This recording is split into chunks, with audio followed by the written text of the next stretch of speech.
오늘 말씀은 사도행전 9장 36절로 43절 말씀입니다. 사도행전 36절로 43절 말씀 함께 교독하도록 하겠습니다. 욥바에 다비다라 하는 여제자가 있으니 그 이름을 번역하면 도루가라. 선행과 구제하는 일이 심히 많더니 그때 병들어 죽음에 시체를 씻어 다락에 누이니라. 룻다가 욥바에서 가까운지라 제자들이 베드로가 거기 있음을 듣고 두 사람을 보내어 지체 말고 와 달라고 간청하여 베드로가 이르다 그들과 함께 가서 이르매 그들이 데리고 다락방에 올라가니 모든 가부가 베드로 곁에 서서 울며 도르가가 그들과 함께 있을 때 지은 속옷과 겉옷을 다 내보이거늘 베드로가 사람을 다 내보내고 무릎을 꿇고 기도하고 돌이켜 시체를 향하여 이르되 다비다야 일어나라 하니 그가 눈을 떠 베드로를 보고 일어나 앉는지라. 베드로가 손을 내밀어 일고 성도들과 가부들을 불러들여 그가 살아난 것을 보이니 온 욥바 사람이 알고 많은 사람이 주를 믿더라. 베드로가 욥바에 여러 날 있어 시몬이라 하는 무두장의 집에서 머무니라. 아멘. 잠시 기도하겠습니다. 살아서 역사하시는 주님, 다비다라는 여인의 섬김과 헌신을 기억하게 하시고 베드로처럼 먼저 간절히 기도하며 성령의 능력으로 복음을 전하는 삶을 살아가도록 인도하여 주시옵소서. 우리 삶을 통해 온전히 주님께 영광 돌리게 하여 주시고 우리를 통해 많은 영혼들이 주께로 돌아오는 역사가 일어나게 하여 주시옵소서. 예수님 이름으로 기도드립니다. 아멘.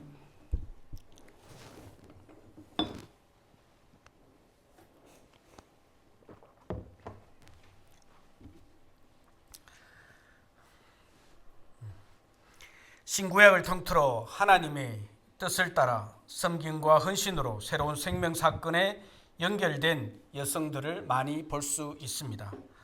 구약에서는 룻이 있습니다. 그녀는 예수 그리스도의 족보에 이름을 올릴 만큼 섬김과 헌신의 여인이라 생각이 듭니다. 룻은 룻기 1장 16절로 17절을 보시면 남편을 잃었음에도 불구하고 시어머니 나오미를 끝까지 따르며 헌신적인 모습을 보였습니다.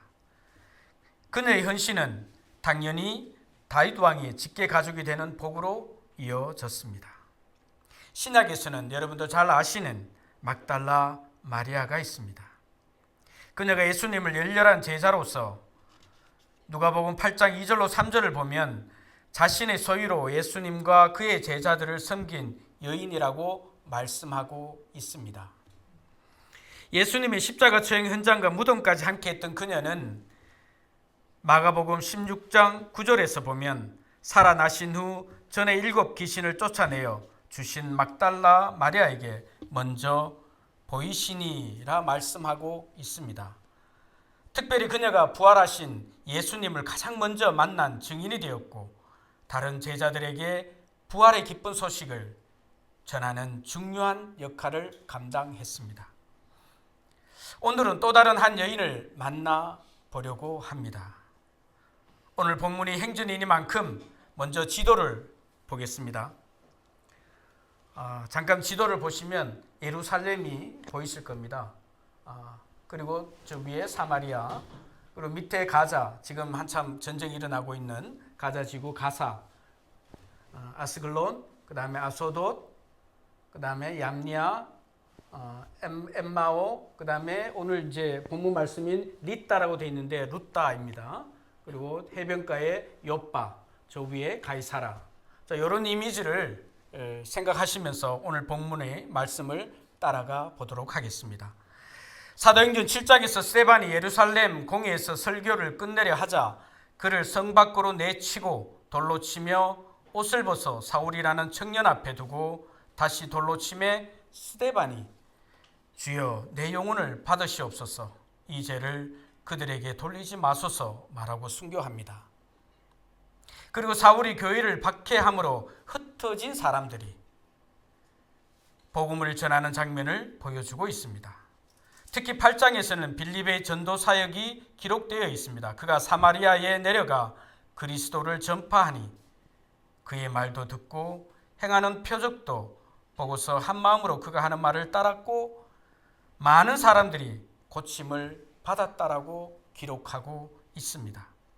이에 예루살렘의 사도들이 사마리아도 하나님의 말씀을 받았다 함을 듣고 베드로와 요한을 보내어 살펴보도록 합니다. 그런데 그들은 세례를 받았으되 성령은 받은 적이 없음에 베드로와 요한이 성령 받기를 기도하고 그들에게 안수하니 성령을 받았다고 합니다. 그 후 빌립은 가사에서 에디오피아 여왕 간다게의 제정 관리인 네시를 만나 세례를 베풀고 아소도와 여러 성들을 거쳐 가이사랴에 이르는 전도 사역을 보여줍니다. 그리고 오늘 본문 말씀이 나오는 9장 전반부에서 사울이 그리스도인들 잡아오려고 가는 중에 다메섹 도상에서 예수님을 만나 회개하는 장면과 다메섹에서의 전도 그리고 유대인들의 살해 위협에 항구 도시 가이사라에서 고향 다소로 피신하는 장면을 언급하고 있는 것을 볼 수 있습니다. 그렇게 하여 이때를 교회는 유대와 갈릴리와 사마리아 온 지역에 걸쳐서 평화를 누리며 굳게 세워져 갔다라고 성경에서는 말씀하며 기록하고 있습니다. 그리고 이야기 흐름으로 바로 성령의 인도하심으로 가이사라에서 이방인 고넬료라는 로마군의 백부장을 전도하는 장면으로 넘어가 행전을 이어갈 수 있습니다. 그런데 갑자기 시선을 돌려 베드로가 행한 두 사역의 예를 언급하고 있습니다. 본문 앞 단락에서는 유대 해안 평야 지역에 자리 잡은 루다에서 지금 보시는 루다에서 에니아라는 중풍병자를 고치는 첫 번째 사역의 장면을 언급하고 있습니다. 그리고 이어 오늘 본문인 두 번째 기적을 일으키는 장면이 나옵니다. 이제 오늘 본문입니다. 루다와 롯바를 잘 기억하시면서 다시 한번 지도를 보면서 이미지를 떠올려 보도록 하겠습니다. 루다에서 요바까지는 약 한 16km 정도의 거리라고 합니다. 그리고 요나는 요바라는 곳은 구약 요나서에서 잘 아시다시피 하나님을 피해 요나가 도망치려고 했던 그 유명한 항구입니다. 그리고 좀 더 위쪽 가이사라가 보이실 겁니다. 이 이미지를 가지고서 우리가 이 본문을 오늘 보도록 하겠습니다. 사도행전 9장 36절로 39절 함께 봉독하도록 하겠습니다. 요바에 다비다라 하는 여제자가 있으니 선행과 구제하는 일이 심히 많더니 그때에 병들어 죽음에 시체를 씻어 바닥에 누이니라. 루다가 요바에서 가까운지라 제자들이 베드로가 거기 있음을 듣고 두 사람을 보내어 지체 말고 와 달라고 간청하여 베드로가 일어나 그들과 함께 가서 이르매 그들이 데리고 다락방에 올라가니 모든 가부가 베드로 곁에 서서 울며 도로가가 그들과 함께 있을 때에 지은 속옷과 겉옷을 다 내 보이거늘. 앞서 말씀드린 바와 같이 오늘 우리는 본문에 등장하는 한 여인을 주목하고자 합니다. 그녀는 여제자로 불릴 만큼 믿음이 강한 여인임을 알 수 있습니다. 그녀의 이름은 다비다. 그리스어로는 도루가라고 불렀습니다. 둘 다 영양, 좀 생소하실 텐데요. 영어로 가젤이라고 부릅니다. 이 영양은 속과의 포유류로 사슴과 닮았습니다. 눈이 참 예쁜데 빨리 달리고 품위가 있어 예로부터 은혜로움 혹은 아름다움의 상징이 되어 왔다고 합니다. 그녀는 자신의 이러한 이름 뜻과 같이 누구보다도 선행과 구제에 헌신적이었던 아름다운 심성을 가진 여성이었던 걸로 보입니다. 요바라는 작은 항구 마을에 살았던 이 여인은 선행과 구제하는 일이 심히 많아 주변 사람들에게서 존경과 사랑을 받았던 모범적인 주님의 제자였을 걸로 생각이 됩니다. 왜냐하면 36절은 그녀를 이렇게 소개합니다. 욥바의 다비다라고 하는 여제자가 한 착한 일과 구제 활동은 수두룩했다. 새한글 성경에서 이렇게 번역하고 있습니다. 그녀의 손은 가난하고 어려운 이웃들에게는 따뜻한 마음을 전하는 실제적인 도움의 손길이었을 것입니다. 그녀가 행했던 수많은 선행과 구제 활동은 이어지는 말씀을 볼 때 그리스도의 향기를 드러내기를 주저함없이 삶에서 실천하며 수고와 헌신을 마다하지 않았을 것으로 여겨집니다. 그러나 이 가련한 여성의 인생에 가장 큰 슬픔이 예기치 않게 찾아옵니다. 37절은 그때 병들어 죽음에 시체를 씻어 다락에 두니라 라고 기록하고 있습니다. 다비다의 갑작스러운 죽음은 그녀의 극률한 마음을 기억하는 이들에게 죽음을 애통해하며 큰 슬픔과 상실감 속에서 어찌할 바를 몰랐을 것입니다. 절망적인 상황 속에서 욥바의 사람들은 베드로가 룻다의 중풍병자 에네아를 치유한 사실을 이미 들어 알고 있었을 걸로 생각이 듭니다. 그래서 룻다에 있던 베드로 사도에게 간절한 도움을 요청합니다. 룻다가 욥바에서 가까운지라 제자들이 베드로가 그리로 온 것을 듣고 두 사람을 보내어 말하기를 지체 말고 우리에게 와 주기를 간절히 간청드립니다 라고 말하고 있습니다.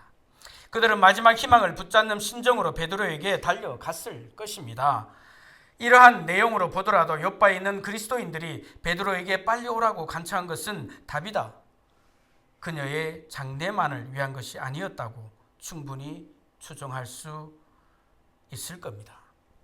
사실 룻다에서 욥바는 약 16km 정도 되는 곳으로 그렇게 먼 거리는 아닌 듯합니다. 그러나 당시 팔레스타인 지역에서는 당일 매장하는 것이 간섭이었기에 급히 지체하지 않고 베드로에게 간청하여 모셔왔을 것으로 생각됩니다.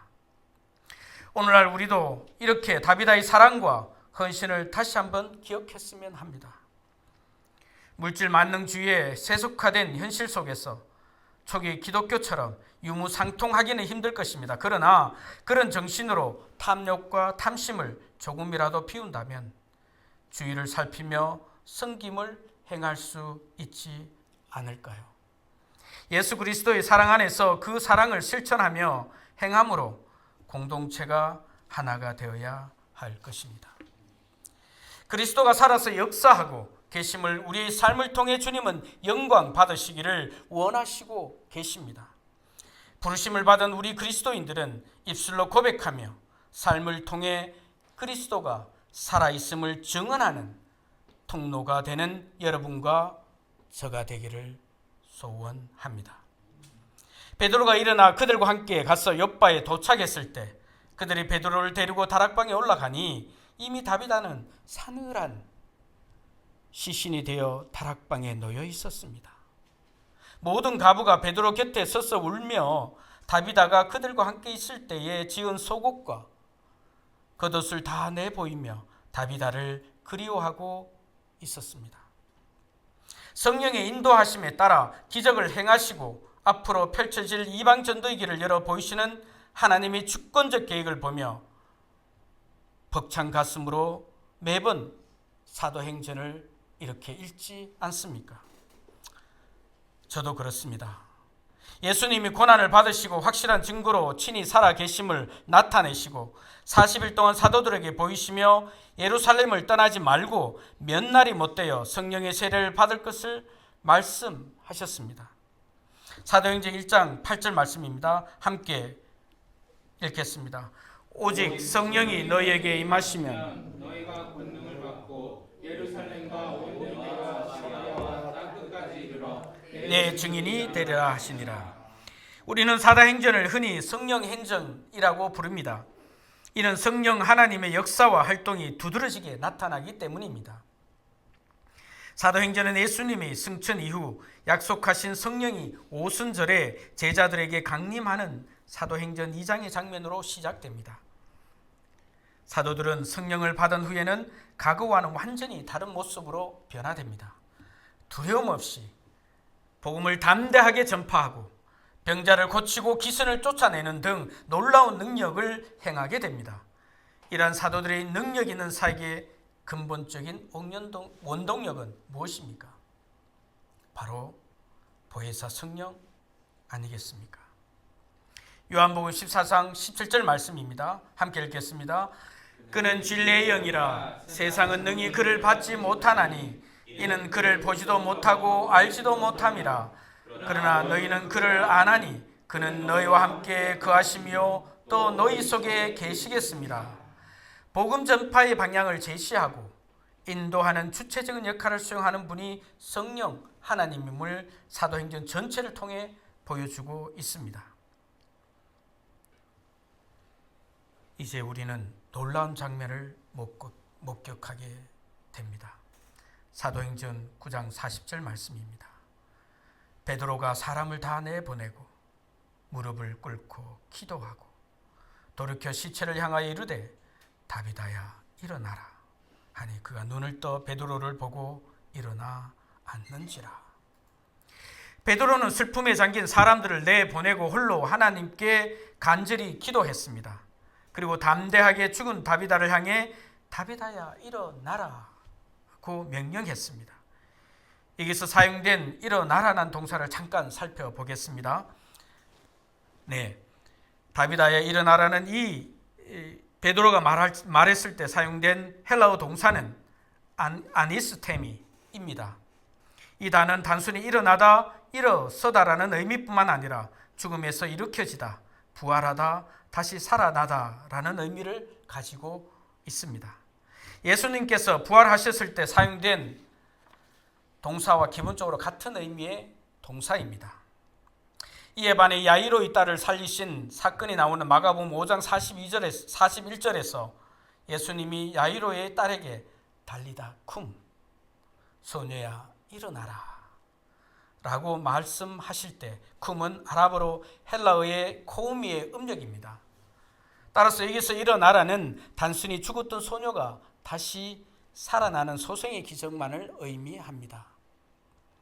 이처럼 성경은 상황에 따라 다양한 단어를 사용하지만 다비다가 죽음에서 다시 살아나는 기적을 묘사할 때 예수님의 부활과 같은 어근의 단어를 사용했다는 점은 매우 큰 의미가 있습니다. 그렇습니다.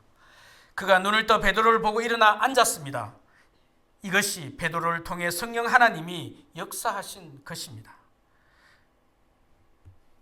우리를 향해, 교회를 향해 일어나라라고 하나님이 말씀하고 있는 것 같지 않습니까? 또한 우리를 통해서 동일한 권능을 베풀 것임을 주님은 말씀하고 있는 것 아니겠습니까? 자, 여기서 하나님이 우리에게 말씀하고 있는 것이 있습니다. 첫 번째, 간절히 기도하고 성령의 능력으로 행하라 하십니다. 고린도전서 2장 4절 5절 말씀 함께 읽겠습니다. 내 말과 내 전도함이 설득력 있는 지혜의 말로 하지 아니하고 다만 성령의 나타내심과 능력으로 하여 너희 믿음이 사람의 지혜에 있지 아니하고 다만 하나님의 능력에 있게 하려 하였노라. 베드로는 병자를 고치며 죽은 자를 살리는 능력을 주님께로부터 받았지만 그것이 자신으로부터 비롯된 것이 아니라 주님으로부터 비롯되어진 능력인 것을 잘 알고 있었습니다. 마태복음 10장 8절 말씀입니다. 병든 자를 고치며 죽은 자를 살리며 나병한 자를 깨끗하게 하며 귀신을 쫓아내되 너희가 거저 받았으니 거저 주라. 그렇습니다. 다비다야 일어나라고 말하자 다비다가 눈을 떠 베드로를 보고 일어나 앉았다고 하였습니다. 하나님의 권능으로 말미암아 다비다가 살아난 것입니다. 그런데 여기서 우리가 특별히 주목해 보아야 할 중요한 사실은 바로 다비다를 살려내는 하나님의 권능을 실행하시는 방법입니다. 하늘에서 들려온 신비한 음성을 듣고 다비다가 일어난 것이 아닙니다.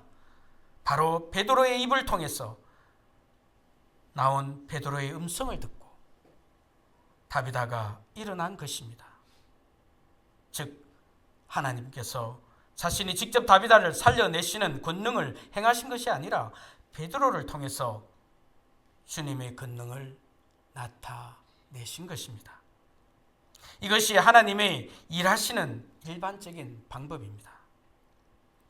하나님께서는 자신의 권능을 나타내실 때 주님이 세우신 신실한 일꾼, 주님의 종을 통해서 그 권능을 나타내십니다. 빌립보서 2장 13절 말씀입니다. 함께 읽겠습니다. 너는 안에서 행하시는 이는 하나님이시니 자기의 기쁘신 뜻을 위하여 너에게 소원을 두고 행하게 하시나니. 아멘. 언제나 필요하실 때 하나님의 그 미쁘신 뜻을 실현하시고 그 거룩하신 공의를 이 땅에서 펼치고자 하실 때 우리를 사용하는 줄로 믿습니다. 다시 한번 말씀드리지만 주님은 지금도 살아 계셔서 역사하시는 하나님이심을 나타내시고 드러내심을 두렵고 떨리는 마음으로 믿으시길 소원합니다. 그 하나님을 의지하며 충실한 종으로 그 사명을 다하기 위해 하나님을 위해 마음을 다하고 뜻을 다하고 힘을 다하여 하나님을 사모하며 나아가기를 기도합니다. 그럴 때 하나님을 만날 수 있습니다. 사도행전 9장 41절로 42절 말씀입니다. 함께 읽겠습니다. 베드로가 소를 내밀어 일으키고 성도들과 가부들을 불러들어 그가 살아난 것을 보이니 온 요파 사람이 알고 많은 사람이 주를 믿더라. 다비다의 부활은 요파 온 마을에 큰 충격을 주었고 많은 사람들이 이 기적을 통해 살아계신 하나님과 그의 보내신 예수 그리스도를 믿게 되는 놀라운 역사가 일어났습니다. 한 여인의 죽음은 슬픔과 절망을 가져왔지만 하나님의 역사하심을 통해 수많은 생명을 구원하는 복음의 씨앗이 되었습니다. 그렇습니다. 이처럼 은혜를 베푸는 자들이 받게 됨을 다비다라는 여인을 통해 우리에게 말씀하고 있습니다. 오늘날 살아가는 우리 인생도 이와 같을 거라 생각됩니다. 자기만을 위해서 살아가는 인생이라면 과연 마르지 않은 하나님의 은혜를 받을 수 있겠습니까? 그럴 수는 없을 겁니다. 마태복음 18장에서 기록된 예수 그리스도께서 베드로의 질문에 비유로 등장하는 한 종을 보십시오. 그는 주인으로부터 도저히 갚을 수 없는 큰 빚을 탕감받았습니다. 그야말로 큰 은혜를 받은 것입니다. 그럼에도 불구하고 그는 자신에게 100데나리온의 빚을 진 동료에게 작은 은혜도 베풀지 않았습니다. 그 동료가 자신에게 진 빚을 다 갚기까지 그 동료를 옥에 가두어 버렸습니다. 이 사실은 곧 주인에게 알려지게 되었고 그 결과 그는 어떻게 되었습니까? 그가 받은 모든 은혜를 빼앗기고 자신이 진 모든 빚을 갚기까지 옥에 갇히는 신세가 되고 말았습니다. 누가복음 6장 38절 말씀입니다. 함께 읽겠습니다. 주라 그리하면 너희에게 줄 것이니 곧 흙이 되어 누르고 흔들어 넘치도록 하여 너희에게 안겨주리라. 너희가 헤아리는 그 헤아림으로 너희도 헤아림을 도로 받을 것이니라. 하나님께서는 그녀의 헌신을 기억하시고 베드로의 기도를 들으신 하나님께서는 죽음의 권세를 깨뜨리시고 다비다를 다시 일으켜 세우셨습니다. 놀라운 성령 충만의 역사인 것입니다.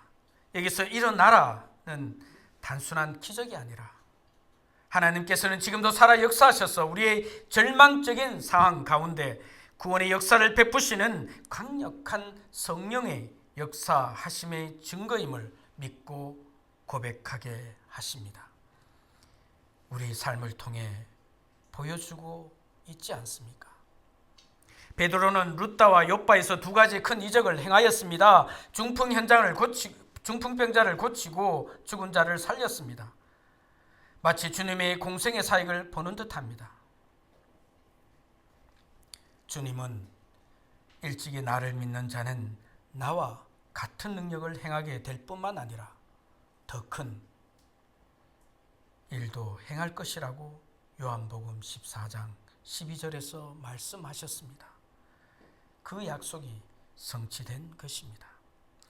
사랑하는 성도 여러분, 베드로처럼 사도 바울처럼 하나님의 능력을 나타내는 삶을 살아가시길 소원합니다. 항상 하나님을 의지하고 그의 뜻대로 행하심으로 여러분의 삶 속에서 하나님의 능력이 밝히 드러나는 삶을 살아가시기를 기원합니다. 그래서 모든 사람들이 여러분과 함께 하시는 하나님의 능력을 보게 될 때 여러분이 전하는 복음은 비로소 강력한 힘을 발휘하게 될 것입니다. 둘째, 세상으로 들어가 담대히 복음을 전파하기를 원하십니다. 사도행전 9장 43절 말씀입니다. 함께 읽겠습니다.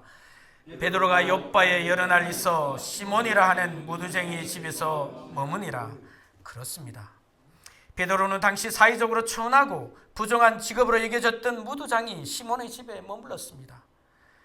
예수님께서도 죄인들과 함께 식사하시고 그들의 친구가 되어 주셨듯이 제자된 우리 또한 강팍하고 죄악된 세상과 완전히 담을 쌓고 살아가는 것이 아니라 방황하는 그들을 품고 이해하며 예수 그리스도의 십자가 사랑과 부활의 참 기쁨을 전해야 하지 않겠습니까? 우리의 거룩함은 세상과 단절함으로써 구별되고 지켜지는 것이 아니라 세상 속에서 그들과 관계를 맺고 살아가면서 구별된 삶을 살아가야 하는 것입니다. 화석화되거나 종교적 우울감으로 전략하여 성벽 안에서만 외치는 미할이 없는 소리가 되어서는 절대 안 되는 것입니다. 그래서 우리는 여기서 영감을 얻고 깨달아야 합니다.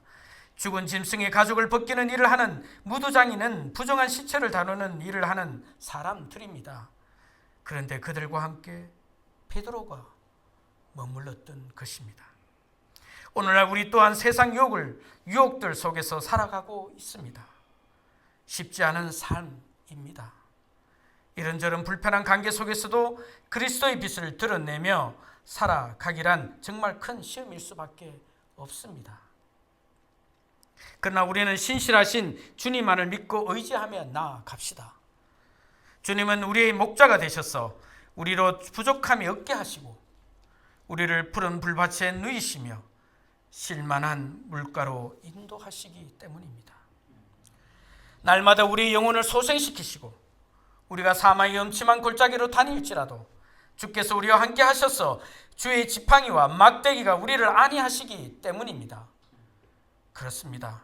우리 평생의 그 선하심과 인자하심이 반드시 우리와 함께 할 것입니다. 그리스도의 참빛이 꺼지지 않게 늘 깨어 기도하며 능력의 삶을 살아가는 여러분과 저가 되기를 소원합니다. 마무리하겠습니다. 잠언 11장 10절 말씀입니다. 함께 읽겠습니다.